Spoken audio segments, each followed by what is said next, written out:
Wicked as heck. I'm sorry, y'all. I meant to hit pause, but I ended up hitting stop, so it's gonna be two parts. But anyway, as I was saying, um, so when people are running around in the church saying that Satan will not attack his people, his own, and again, I thought that was true for a while too. But I'm like, wait a minute. That ain't what that scripture says.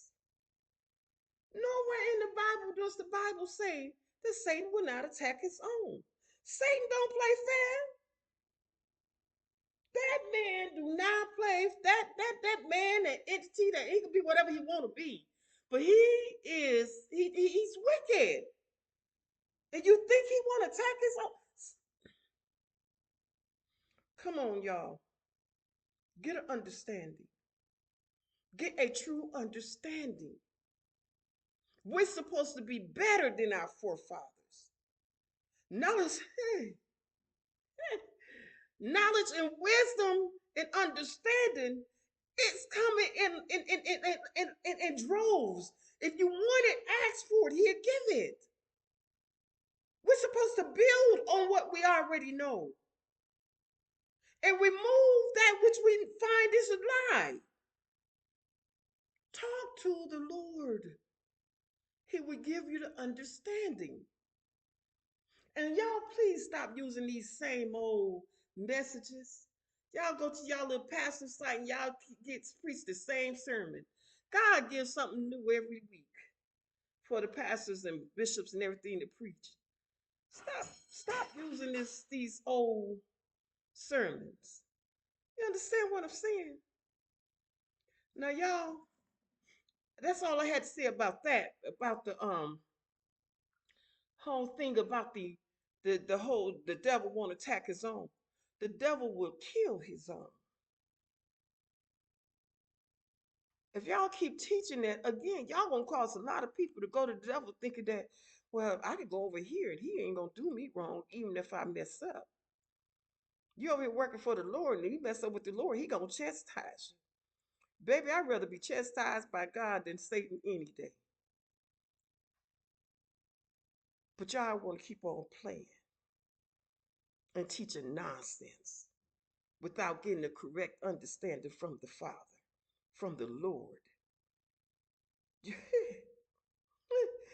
Just because it sounds good, you want to roll with it. Come on, somebody.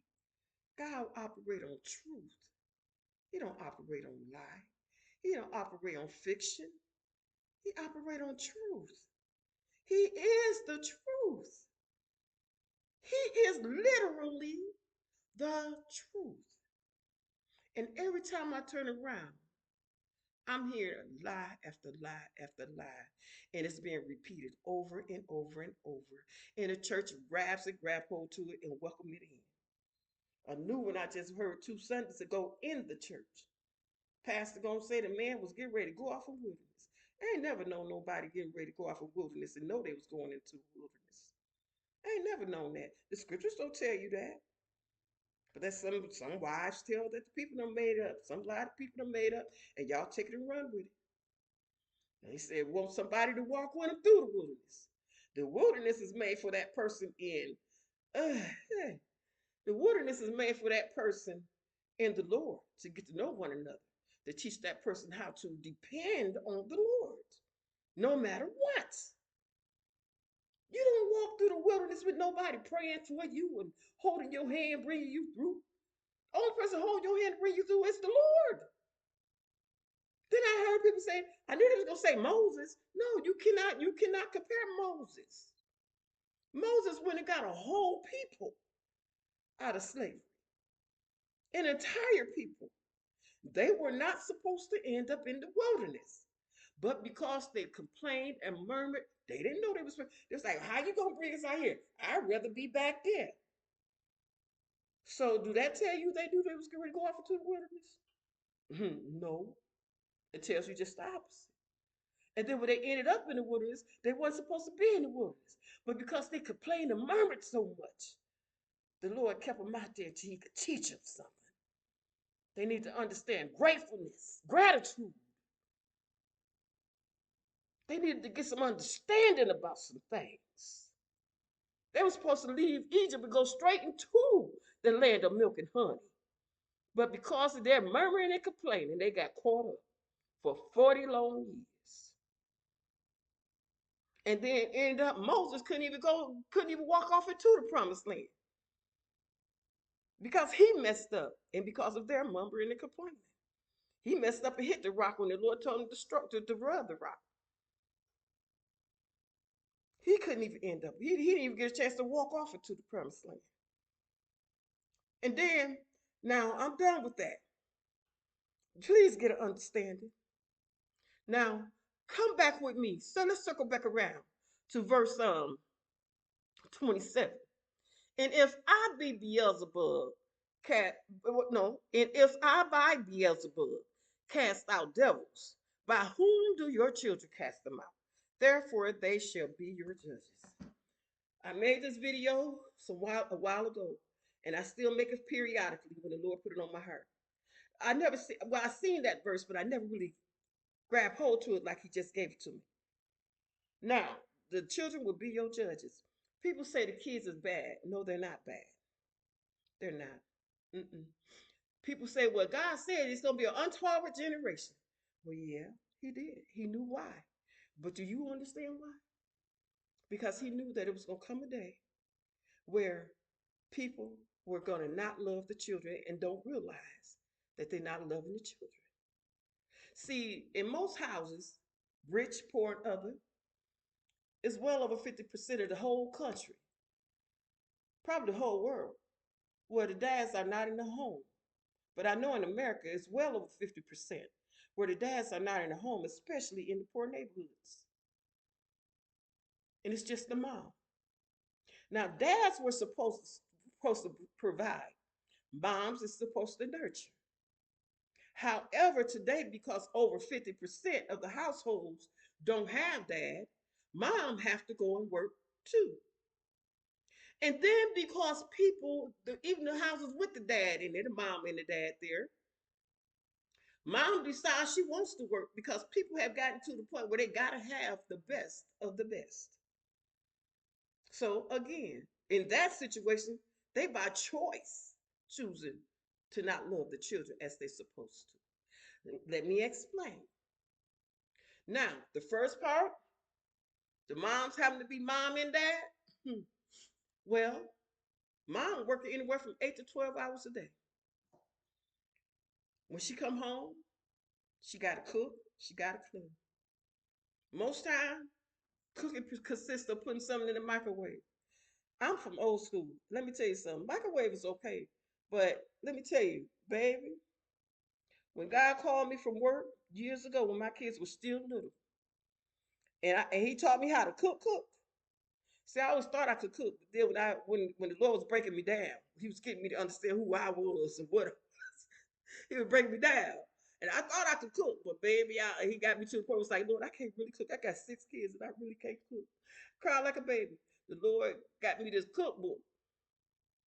Oh, as a matter of fact, Betty Crocker's first cookbook. It was issue number 1. And let me tell you something. Home cooked meals are so much better for anyone's soul than a microwave dinner. Than a dinner that's already prepared and you stick it in the oven. Home cooked meals, when a mother, not a woman, but a mother is cooking for her children and for her husband and herself, you are putting love in that food. When people prepare food and put it in a container for you to cook, it's not about love, baby, it's about money. When you cook it, you got the spirit of love in your food. And it does wonders. Ask anybody. Ask your children, ask your husband, if you have a husband. If you got a male friend and you cook for them, ask them. And they will all tell you that food tastes so much better when the mother is in the kitchen cooking with love flowing from her heart through her hands into the food. Hey, Hey, into the hey Jesus, into the food that you are preparing. When I used to cook my food for my children, baby, God taught me how to cook from scratch. I got to couldn't afford food, but baby, what I could, I did. And baby, let me tell you, when I began to cook from scratch, letting that love flow through I wasn't worried about working. God was taking care of that. It wasn't all so easy. It was a struggle, but I wasn't worried about it because I knew God had me. He taught me through that, and it got to the point where my kids began to play more. They were more energetic. They were more lively. Other kids in the neighborhood was coming through. They lived at my house, and all of them they come in there be so drained looking, just so you know how kids sometimes look so drained, especially in the I don't want to keep saying the poor, but the less fortunate neighborhood. So they begin to come to my house, baby. Inside 2 weeks, they whole energy level and they whole face, they whole consonants just lifted up. They was just woo, bursting with joy, bursting with energy. They was just bursting with love. Why? Because I was cooking with the love that was in my heart, flowing through my hands, through these hands. And that food and those children appreciated it. It did something different to their spirits, to their mind, to their souls. It got to the point where they would come in the kitchen or in the dining room when I'm preparing the food. Oh, can I help? Oh, can I have the bowl? They were fighting over those bowls. Even when I peeled the apples for the apple pie, they wanted the hug. It was something totally different than coming home and throwing something in the microwave or throwing something in the oven or having my teenage daughter cook because I got to work. It was totally different. Different. Now, that's enough on that. The food makes a big difference. Actually, I think it might make up maybe 60% of your child's whole upbringing, the whole congenital. It just does something to them and for them. And then the next thing is when mom is supposed to be at home because she's supposed to teach them understanding, supposed to give them understanding, supposed to give them a little knowledge, a little wisdom, supposed to teach them of the Lord. You're supposed to teach them the values of life, the morals of life. You're supposed to teach them how to love themselves and others. You're supposed to teach them respect of themselves and respect of others. Look at how our children run around here dressing. Listen to the music that they listen to. Yeah, when we was coming up, I even said it before. When I was coming up, there was music I listened to that my grandma didn't want me to listen to. My mom was moved on when I was 10. So when I got 12, 13, 14, I wanted to listen to music. I loved my gospel music, but I was a kid. I wanted to hear some worldly music too. But it was some music that I just didn't desire to listen to, but that I did want to listen to. My granny didn't want me listening to it because in my era, you had people like Luther Vandross and all them, Billy Graham and all them they was begging, baby. They were big for their underwear. You know what I mean? And Granny didn't want us to listen to it because Granny was Granny. She was decades younger, older than I was and she didn't want us to listen to that kind of music. So I try to be like, well, okay, times have changed. I understand kids like different music, but the music that y'all allow them to listen to is ridiculous. I'm not gonna talk about the words because those words just words that people have decided to say mean this, but it actually have a different meaning. All words have a different meaning. They all have a meaning, and it's not the meaning that the world has given.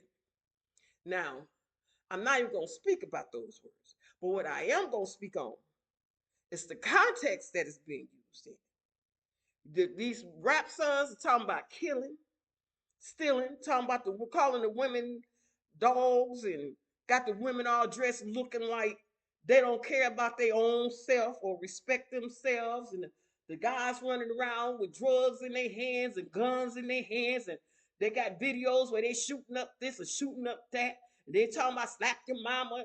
beat your daddy and all this stuff. No, that your kids shouldn't be listening to stuff like that. The Bible tells us to guard our ears and our eyes, for they are the gateway to our soul. And it also tells us that what you take in to your spirit is what comes out of your spirit. He said it's not the food that go in that pollutes you. He said, but it's that's when your heart that comes out to pollute you. That which come out your mouth, that from your heart, is what pollutes you, not the food. The food don't pollute you. It's your what's in your heart that pollutes you. And what's in your heart comes from your spirit. What's in your spirit? What are you feeding your spirit with? The children today are feeding their spirits with pollution. What are they putting out? Pollution. All these different videos and songs about robbing and killing and raping and stealing. Come on. What is the children going to jail for? Robbing and killing and stealing and raping. Come on, somebody. Come on now. Hey, come on now. We as the adults have got to get this thing right. It's not the children's, it's not the children's place to try to get it right. It's the adults' place to get it right. That scripture said that the children will judge their parents. What's going on? You got children killing their grandparents, their parents, each other. You got children killing teachers, principals, and everybody else. And y'all want to keep saying the kids are bad. No, the kids are not bad. They're not taught in the proper manner from home, which is where it's supposed to start. And then they're not taught in public, which is supposed to be the backup, the village. But it's taught by Beelzebub's clan, the devil's clan, through music, videos, games, and TVs. Auto theft. They do everything in that game. There's many other games where they do everything in those games. They speak and do everything in these rap videos. They got movies that's out where I tell my 42-year-old son, you shouldn't be watching that. I am not lying. I even tell my 42-year-old son, when he be watching some of these movies, you shouldn't be watching that. I like action movies. I do. But there's certain graphic things in action movies, in some action movies, that I don't play. That you shouldn't even watch that. Don't even let that get in your spirit. I had to tell him, I think it was Saturday. He started laughing. I said, I ain't laughing, I'm serious. You shouldn't be watching that, Jermaine. It's just some things you ought not watch. Okay? So y'all, that's pretty much all I wanted to say too about that. Y'all, please love your children. Mothers, go home to your children. That is where the problem come in at. Y'all like, well, if I don't work, who gonna take care of them? Well, there's a lot of things that we didn't want happening, and we worked it out. All the millions, hundreds of thousands or millions of women that was protesting in Washington D.C. about getting their pay raised next to a man's, want to be paid the same rate that a man is being paid. Baby, all them same women and some should be in Washington, D.C. protesting to stay at home and raise their children. Make them daddies that decided to walk away. Talking about I couldn't get along with the mama. No. You shouldn't have never messed with that woman if that wasn't gonna be your wife. And if it was your wife, you said to death do you part. Okay? So through thick and thin. So mama shouldn't have to work to pay no bills, pay no house notes, buy no groceries, buy no clothing or hair supply for her other children. And these foolish women running around here talking about some, he ain't got to take care of me, just take care of his kid. Dummy, don't you know if he taking care of his, if he taking care of you, he taking care of his kids? You the one got to raise them kids. You the one supposed to be there giving them the foundation that they need in order to be a success in this world, female and male, for themselves and for others. No, that man is supposed to take care of you and those kids. I don't care what nobody say about it. He's supposed to take care of you and them kids. If that man got to work 12 jobs a day, then let him work it. Because it was his role.